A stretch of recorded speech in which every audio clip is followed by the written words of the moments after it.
진짜 안 보이네요. 어제 김대영 목사님도 안 보인다고 하셨는데, 진짜 안 보이지만, 반갑습니다. 저는 소개해 주신 대로 달라스에 있는 뉴송교회를 담임하고 있는 현지용 목사입니다. 저희 달라스 뉴송교회는 달라스 지역에 이제 개척된 두 번째 교회고요. 침례교회, 저희 교회가 남침례교회인데 침례교회로는 이제 첫 번째 교회고, 엊그저께 주일날 51주년 기념 예배를 저희가 드렸습니다. 저희 교회는 좀 특별한 그 유산이 있는데, 일대 목사님, 개척하신 목사님이 25년 정도 목회를 하시고, 그리고 은퇴하시는 그 다음날 곧바로 중국으로 선교를 떠나셨어요.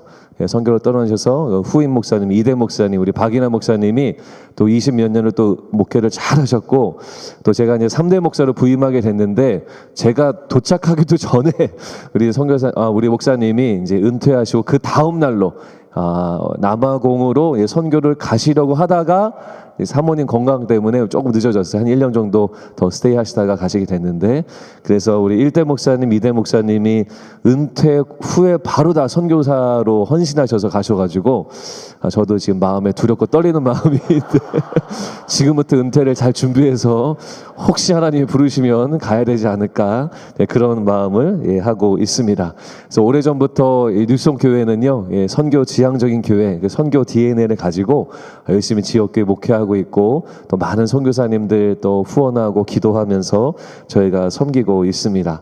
사실 작년에 제가 속한 침례교 한인 총회가 있었는데, 거기서도 뭐 젊은 목사님들 보고 좀 설교하라고 해가지고 또 그때도 설교를 했어요. 그런데 여러분 혹시 아시는지 모르겠는데요, 목사님들 앞에서 설교하는 게요 그렇게 힘듭니다. 그래서 제가 목사님들 앞에 무슨 설교를 해야 되나 늘 몇 개월간을 고민하다가 작년에 간신히 설교하고, 그리고 이제 목회 주일날 이제 설교하는 거야, 늘 하는 거니까 편안하게 잘 하고 있는데, 또 올해 또 연락이 또 온 거예요. 그래서 이번에는 선교사님들 앞에서 선교에 대한 설교를 하라는 거예요. 그래서 또 몇 개월 동안 고민했습니다. 고민하고, 하나님, 제가 무슨 말을 할 수 있을까요? 제가 풀타임 선교사로 나간 경험도 없고 그냥 지역교회 목회하고 있는데 제가 어떤 말씀을 나눌까요 하면서 두렵고 떨리는 마음으로, 오직 순종하는 마음으로 이 자리에 와 있는데요, 여러분, 하나님의 음성을 들으시는, 사람의 말이 아니라 하나님의 음성을 들으시는 귀한 은혜가 있기를 축복합니다. 우리 옆에 분에게 인사하실 때 주님의 음성을 들으십시다 인사하시겠습니다.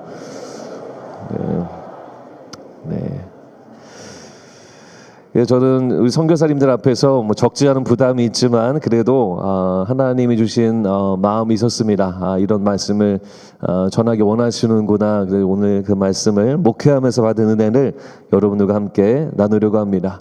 읽으신 오늘 이 말씀, 사도행전 2장 이 43절에서 47절까지의 말씀은요, 제가 정말로 사랑하는 성경 구절입니다.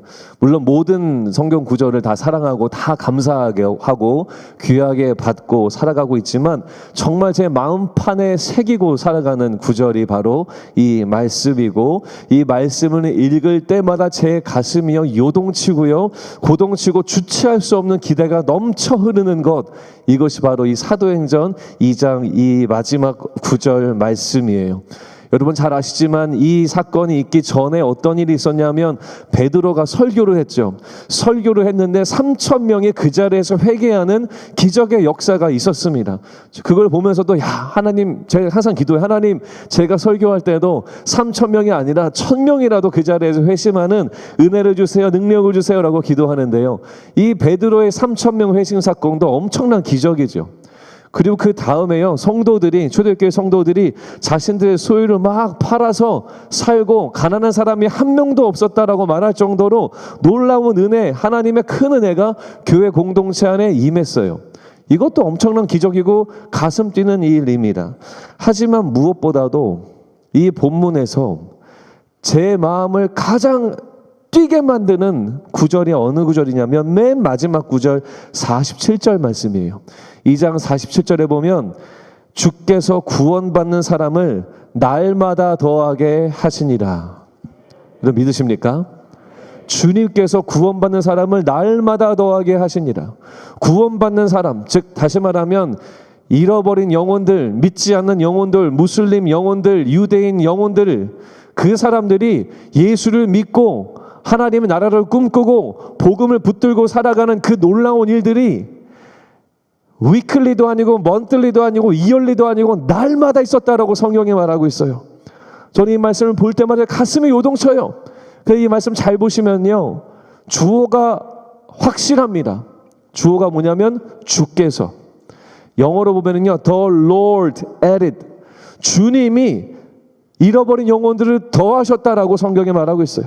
사람이 더한 게 아니고요, 프로그램이 더한 게 아니고요, 주님께서 직접 잃어버린 영혼들을 보내셔서 그들의 영혼을 구원시키고 천국에 가게 하시고 영생을 얻게 하시고, 이러한 놀라운 일들이 매일 있었다라고 성경은 우리 가운데 증거하고 있습니다.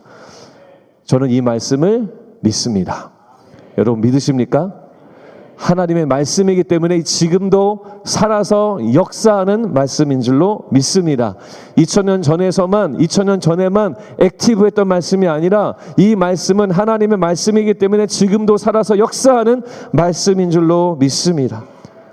그래서 주님께서 역사하시면은요, 주님께서 작정하시면, 주님께서 일하시면 지금도 2026년의 이 시대에도 잃어버린 영혼들이 날마다 더해지는 은혜가 있을 줄로 믿으시기 바랍니다.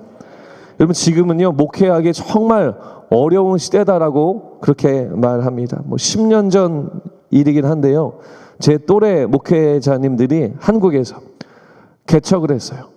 어떤 분은 제가 아는 분도 있고 어떤 분은 제가 모르는 분도 있습니다. 개척을 해서 이제 열심히 복음을 전한다고 서울에 수도권에 지방에 개척을 했는데요, 10개 교회가요 다 문 닫았어요. 3년 안에 다 문 닫았어요. 어느 교회 하나 살아남지 못했습니다. 물론 그 중에는 또 여러 지역에서 교회가 개척되어지고 세워지는 귀한 은혜가 있지만, 그 이야기를 들으면서 정말 목회하기 어려운 시대구나, 교회가 세워지기 어려운 시대구나 라는 그런 것을 다시 한번 깨닫게 됩니다. 목회자의 신뢰도는요, 한국에서요 바닥 수준입니다. 한국에서 그 목회 사역 그 데이터 연구소에서 발표한 거 보니까요, 목회자의 말과 행동에 믿음이 가지 않는다라는 퍼센트가요 68%더라고요.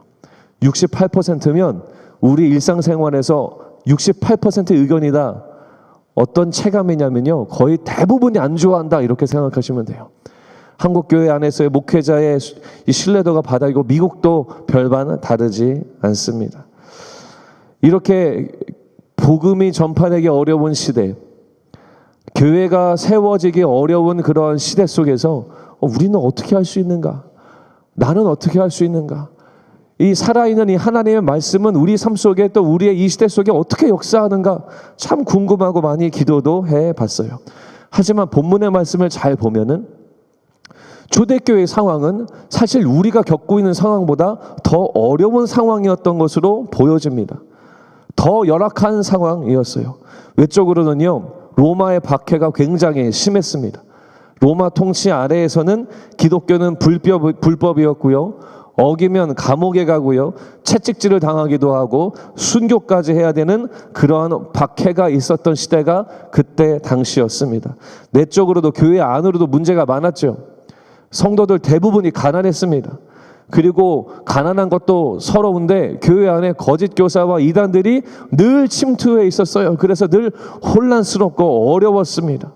지금은요, 교단이라는 것도 있고 KWMC 같은 이런 네트워크도 있고 좋은 대회도 있지만, 이때는요, 전도하는 것에는요 엄청난 위험을 감수해야만 했고 복음 자체가 고난이 되는 그러한 상황이었습니다. 지금보다도 더 어려운 시대 속에서 The Lord added, 주께서 구원받는 자들을 날마다 더하게 하신다면, 저는 지금의 이 시대에도 주께서 구원받는 자들을 날마다 더하게 하시리라 굳게 믿습니다. 저는 그래서 여러분들하고 오늘 시간이 많지 않더라고요. 그래서 이 말씀을 통해서 하나님이, 주님이 구원받는 자를 날마다 더하신 이유가 있어요. 이 말씀을 잘 보면 한 3가지 정도가 있는데 다 나눌 수는 없고 오늘 한 가지만 여러분들과 나누고 말씀을 마무리하려고 합니다. 제가 본문 말씀 조금만 더 보겠습니다. 44절 말씀에 보면 믿는 사람이 다 함께 있어 모든 물건을 서로 통용하고, 저희가 이 구절을 볼 때요, 어떤 것에 주목해서 살펴보냐면 도대체 어떤 물건을 함께 나누며 살았는가에 대해서 많이 주목합니다. 그리고 사실 실상 우리의 삶의 현실에서는 우리의 물건을 100% 다 통용하는 일은 거의 없어요. 그래서 초대교회 성도들의 이 결단, 모든 물건을 다 통용했던 이 결단에 우리가 포커스하는데, 사실 성경이 우리 가운데 주목시키는 것은 다른 데 있습니다. 물건을 통용했다라는 것은 이때 당시에 초대교회 성도들이 자기의 주장을 하지 않았다라는 것을 말해요. 자기가 가지고 있던 그 소유에 대해서 주장하지 않는 모습을 보였던 것이 초대교회 성도들이었습니다. 45절에는 이렇게 나옵니다. 재산과 소유를 팔아 각 사람의 필요를 따라 나누어 주며, 이것도 마찬가지입니다. 소유를 팔아서 판 돈을 가지고 사람들에게 플로잉하고 헌금하고 흘려보냈는데 그 액수가 얼마인지 보다도 더 중요한 것은 자신들의 권리를 내놓으며 살았다라는 거예요. 물건을 팔았으면 돈을 얻잖아요. 그것은요, 권리입니다. 권리. 그 돈으로 무엇이든지 해도 누가 뭐라 하지 않는 자신만의 권리예요. 그런데 그 돈을 나누어 주었다라는 것은 자신의 권리를 다 포기하고 다른 사람들을 섬겼다라는 겁니다. 마지막으로 46절에 보시면 날마다 마음을 같이하여 성전에 모이기를 힘쓰고 집에서 떡을 떼며 기쁨과 순전한 마음으로 음식을 먹고, 마음을 같이하여, 마음을 같이 하면서 한 마음을 품었습니다. 이건 또 무슨 말이냐면 자신들의 생각을 다 내려놓았다는 거예요. 자신들의 마음을 다 내려놓았다라는 거예요. 얼마나 우리가 주장할 게 많이 있습니까? 교회 안에서도요, 수련회 날짜 잡는데도 오래 걸립니다. 어떤 사람은 5월 달에, 어떤 사람은 6월 달에, 어떤 사람은 7월 달에 가야 된다. 그걸 조율하는 건 또 다 목회자들이고 또 기도해야 되고, 우리가 마음 하나 모으는 것이 참 쉽지 않습니다. 하지만 초대교회 성도들은요, 마음을 같이 했어요. 자신들의 생각을 다 내려놓았어요. 심지어 자신들의 감정까지도 다 내려놓고 살아갔습니다. 순전한 마음으로, 깨끗한 마음으로, 정결한 마음으로 하나 되는 공동체가 바로 초대교회였다라는 거예요. 제가 여러분들에게 나눠드리고 싶은 한 가지는 뭐냐면, 초대교회 성도들은 도대체 어떻게 살아갔는가? 하나님이 왜 그 공동체에 날마다 구원받는 사람을 더하게 하셨는가? 그들이 데리고 온 것도 아니고 끌고 온 것도 아니고 억지로 침례를 준 것도 아니고, 하나님이 왜 그들의 공동체에 구원받는 사람을 날마다 더하셨는가? 그 이유가 뭐냐면 그들은 예수님을 닮은 삶을 살았기 때문이에요. 이 모든 것은요, 어떤 물건을 팔았는가, 얼마를 벌었는가, 얼마를 나눠줬는가 보다 더 중요한 것은 그들이 경험한 예수 그리스도를 온전히 따르는 삶을 살았어요. 그들이 예수님을 닮은 삶을 살기 시작할 때 하나님은 그 공동체를 가만히 내버려 둘 수가 없으셨어요. 그래서 잃어버린 영혼들, 하나님을 그토록 사랑하시는 그 잃어버린 영혼들을 그 공동체에 계속 보내실 수밖에 없었습니다. 우리는 많은 사역을 합니다. 아까도 선교사님들 보고 보니까요, 우리 선교사님들도 사역을 정말 어마어마하게 하시네요. 네, 복음 전파 사역만이 아니라 교회 개척 사역만이 아니라 여러 가지 사역들을 하시는데, 우리가 사역을 할 때요, 우리는 늘 큰 능력, 높은 능력을 구하는 경향이 있습니다. 예를 들면 많은 사람들이 모여 있으면 그것이 능력이 되어서 우리가 더 하나님의 나라를 확장하고 교회를 세워갈 수 있겠다라고 생각해요. 그리고 재정이 더 많으면 우리가 더 많은 사람들을 그리스도께로 인도하고 교회를 세워가고 부흥시킬 수 있겠다라는 그런 생각을 합니다. 우리에게 더 많은 매터리얼이나 소스가 있으면, 교재가 있으면 더 많은 사람들을 훈련시키고 양육시킬 수 있겠다라고 하는 생각이 우리 모두에게 있습니다. 하지만 성경은 분명하게 우리 가운데 말합니다. 우리가 더 많은 것을 구하고 더 큰 것을 사모하고 더 큰 것을 우리가 구하고 찾을 때 그 능력이 임하는 것이 아니라 예수님을 닮을 때 우리 안에 복음의 능력이 임하는 줄로 믿으시기 바랍니다. 우리가 예수님처럼 낮아지기 시작할 때 그때 비로소 하늘의 문이 열리고 복음의 능력이 교회와 선교지 안에 그 잃어버린 영혼들의 삶 안에 임하게 되는 줄로 믿으시기 바랍니다. 성경에 너무 잘 나와 있어요. 고린도후서 12장 9절에 보면 이는 내 능력이 약한 데서 온전하여 짐이라. 우리의 능력이 약한 데서 온전해지고요. 이는 그리스도의 능력이 내게 머물게 하려 합니다.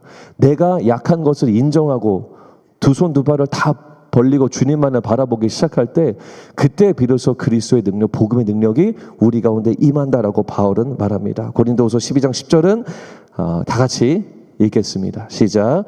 그러므로 내가 그리스도를 위하여 약한 것들과 능력과 궁핍과 박해와 곤고를 기뻐하노니 이는 내가 약한 그때에 강함이라. 내가 약한 그때에 강함이라. 우리가 낮아지고 약해지고 연약한 것을 인정하고 예수님처럼 엎드리고 겸손하게 살아가며 나아갈 때, 예수님을 닮아가는 우리가 될 때 오히려 강함 되신 주님께서 우리와 함께 하시고 하나님의 능력이, 복음의 능력이, 말씀의 능력이 우리 사역의 현장 가운데 나타나게 될 줄로 믿습니다.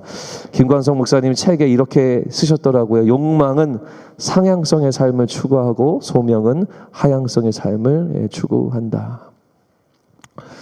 제가 이 설교를 할 때 제 마음속에 어떤 부담이 있냐면 너는 잘하고 있니? 라고 하는 하나님의 도전이 있습니다.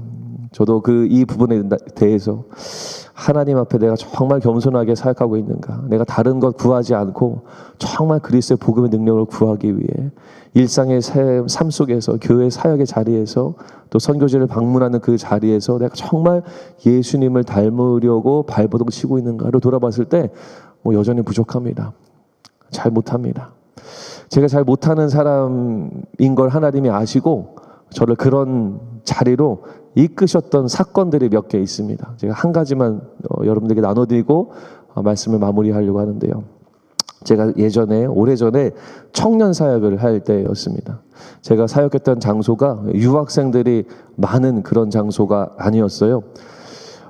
그래서 이제 그렇게 많이는 없는 상황이었는데 제가 처음에 청년부를 맡았는데 제가 그 교회 첫 번째 청년부 목사였어요. 그래서 목회자들도 많이 없고 학생들도 많이 없으니까 청년부도 따로 없었고 담당하는 목사님도 없었어요. 근데 이제 담임 목사님이 저보고 청년부를 한번 해보라고 기회를 주셔서 청년들을 맡았는데 그래도 이제 제 청년들이니까 이 친구들 좀 그래도 좀 밥을 먹이고 좀 시작해야겠다 싶어가지고 저희 집에 불렀어요.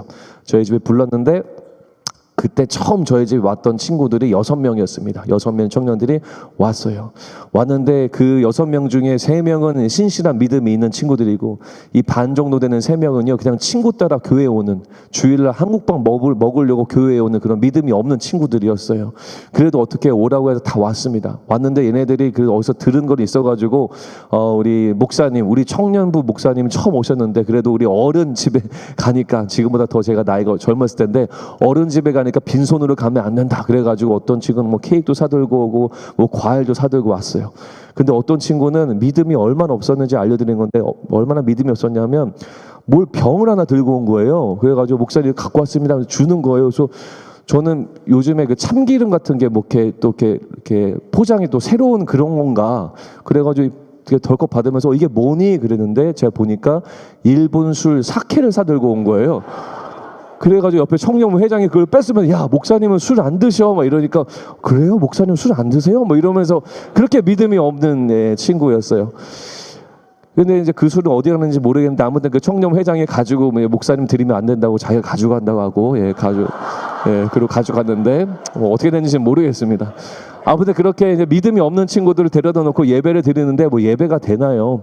물론 기존에 믿음이 있던 친구들도 열심히 예배하지만 또 없는 친구들은 계속 땅만 보고 있고 졸고 있고 지루해하고 하품하고 있고, 그래서 안 되겠다 싶어가지고 한 놈은 이제 만나서 이제 제자 훈련을 시작했습니다. 말씀도 읽고 또 복음도 전하고.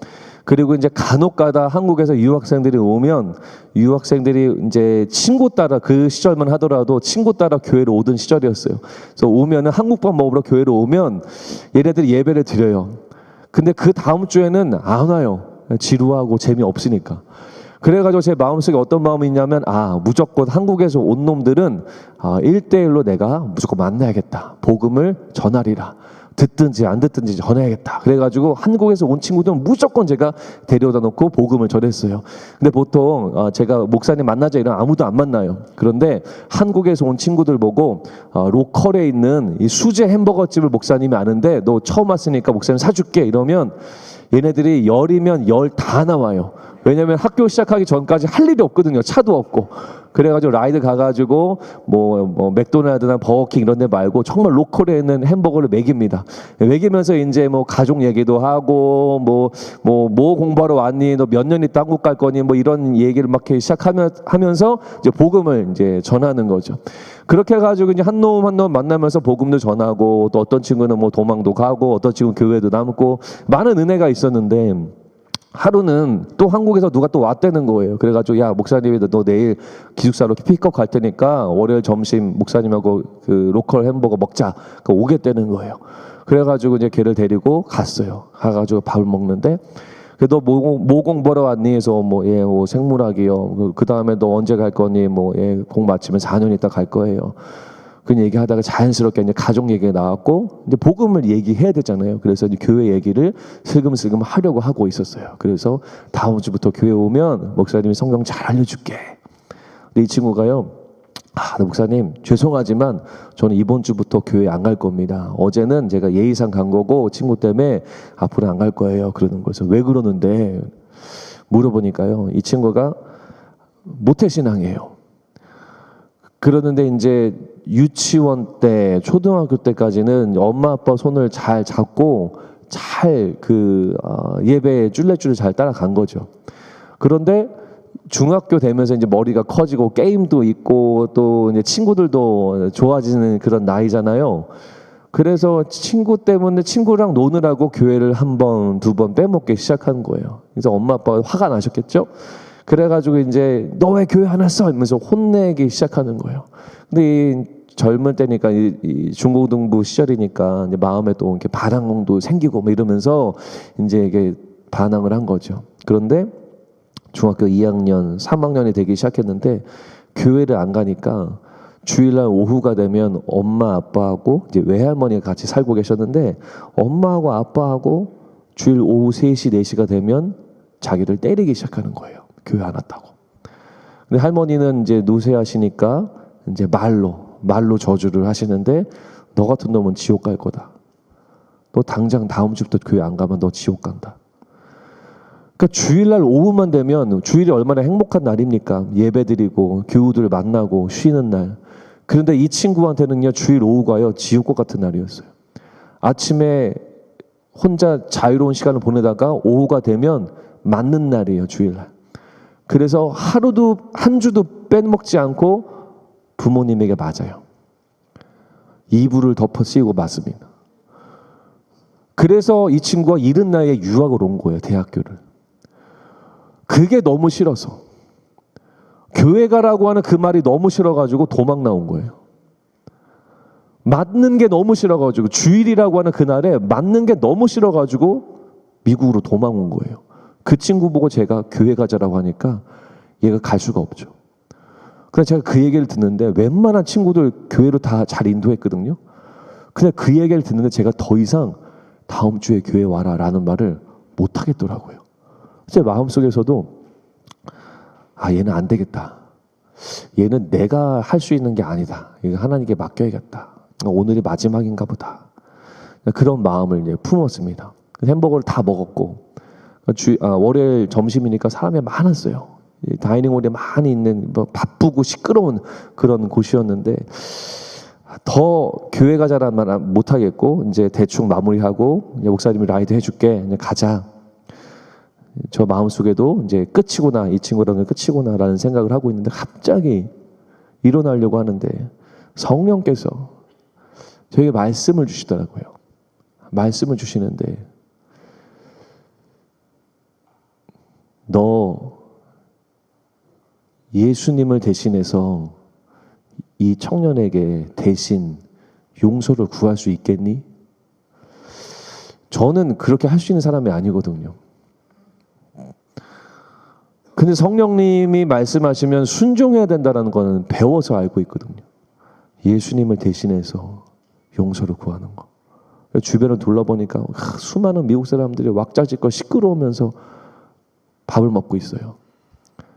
근데 어떻게 해요? 하나님 말씀하시고 이것밖에 길이 아니면 마지막인데 내가 이거 못하랴. 내가 이 친구 또 못 볼 텐데 하자. 그래가지고 제가 얘기했어요. 누구야? 목사님이 뭐 대단한 사람도 아니고 로컬 교회 청년부 목회하는 그런 목사님이야. 내가 교회를 대표할 수는 없지만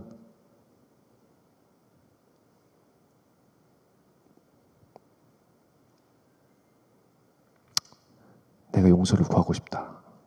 우리 믿는 자들이 그렇게 하면 안 돼. 아마 부모님이 너무 너 천국 가는 걸 원하셔서 간절하셔서 그러셨을 거야. 하지만 그렇게 하면 안 된다. 이거 우리의 잘못이다. 먼저 믿은 우리의 잘못이다. 내가 용서 구해도 되겠니? 저를 이렇게 많이 쳐다보더라고요.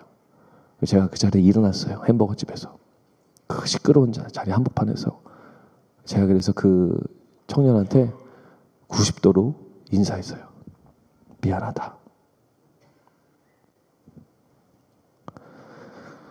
그리고 나서 저는 이제 성령님께 순종했으니까 마음이 후련하더라고요. 그리고 그 친구를 보니까 눈이 이렇게 동그래져 있어요. 그리고 가자. 목사님이 기숙사 라이드 해줄게. 그리고 떨궈줬어요. 그러고 그 주일이 됐어요. 근데 걔가 와 있는 거예요. 예배 드리는데. 그 다음 주는 안 오겠지 했는데 그 다음 주에 또 와요. 가끔 교회 보면 믿음 없는데 막 수련회나 다 따라오는 그런 친구들이 꼭 있거든요. 한 명씩. 저 그런 놈인가? 이제 가는데 그건 아니고 셋째 주, 다음 달, 1년, 2년, 3년, 4년 공부를 마칠 때까지 끝까지 예배를 드리고 결국에는요 예수님을 받아들여요. 받아들이고 그리고 한국으로 떠나기 마지막 주일날 침례를 받고 예수님을 믿고 결단합니다. 받고 한국으로 갔습니다. 저는 그걸 경험하면서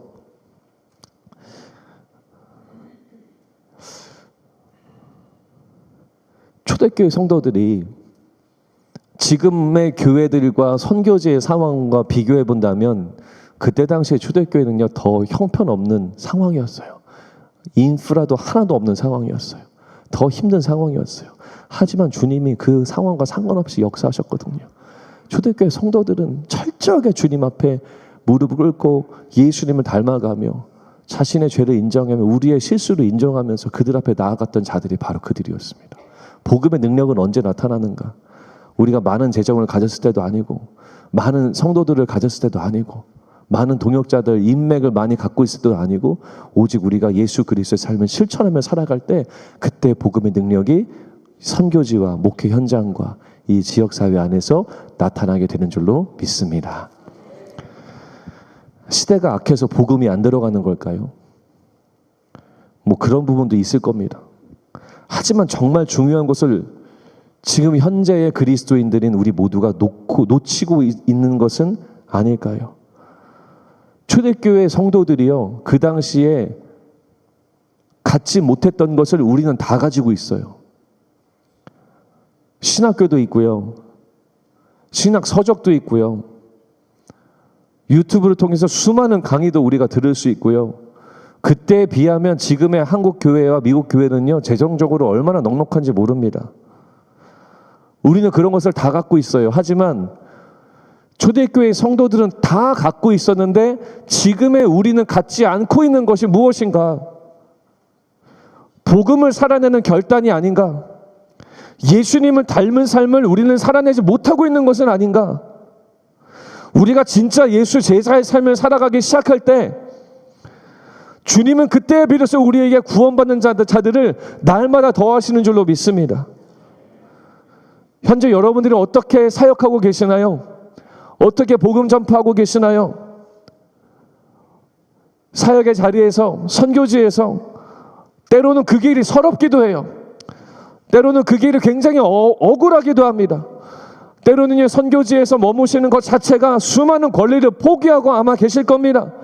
그리고 선교지에서 우리가 수많이 마음속으로 불긋불긋 계속 내 생각과 내 자아가 튀어나오지만 계속 지면서 포기하면서 살아가고 있다면 여러분, 그 걸어가는 그 길이 맞는 길이에요. 그 길이 바로 우리가 걸어가야 하는 길인 줄로 믿으시기 바랍니다. 하지만 예수님 때문에 결국 우리 모두는 승리하게 될 줄로 믿습니다. 성경을 읽으면 읽을수록, 연구를 하면 할수록, 묵상을 하면 할수록 결국 우리가 걸어가야 할 길은 너무나도 선명해집니다. 바로 예수를 닮아가는 그 길. 예수를 닮아가는 그 길을 걸어갈 때 주님께서 우리의 사역의 자리에 주께서 구원받는 자들을 날마다 더하시게 될 줄로 믿습니다. 마지막입니다. 이재철 목사님의 책에 이런 내용이 있더라고요. 나비와 벌은 조화에 가지 않는다. 결국 생화에 간다. 나비와 벌은 조화에 가지 않는다. 결국 생화에 간다. 우리가 참된 예수님의 제자가 되어서, 참된 예수님을 닮은 자가 되어서 복음의 생명을 나타내고 선교지에서, 사역의 현장에서 하나님 나라를 세워가시는 여러분들 모두가 되기를 주님의 이름으로 축원합니다. 아멘. 우리 다 함께 자리에서 일어나실까요? 우리 찬양 하나 하고 기도하고 오늘 아침 예배를 마무리했으면 좋겠습니다. 찬양을, 이 노래를 부르고 싶더라고요. 모든 민족과 방언들 가운데 수많은 주백성 모였네. 사실 2절에 보면은요, 이렇게 나와 있어요. 어린 양의 피로 씻어진 우리들 은혜로 주 앞에 서 있네.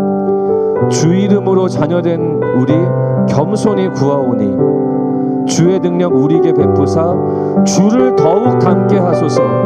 그때의 모든 나라 주 영광 보며 경배하리라. 우리 모두의 고백이 되기를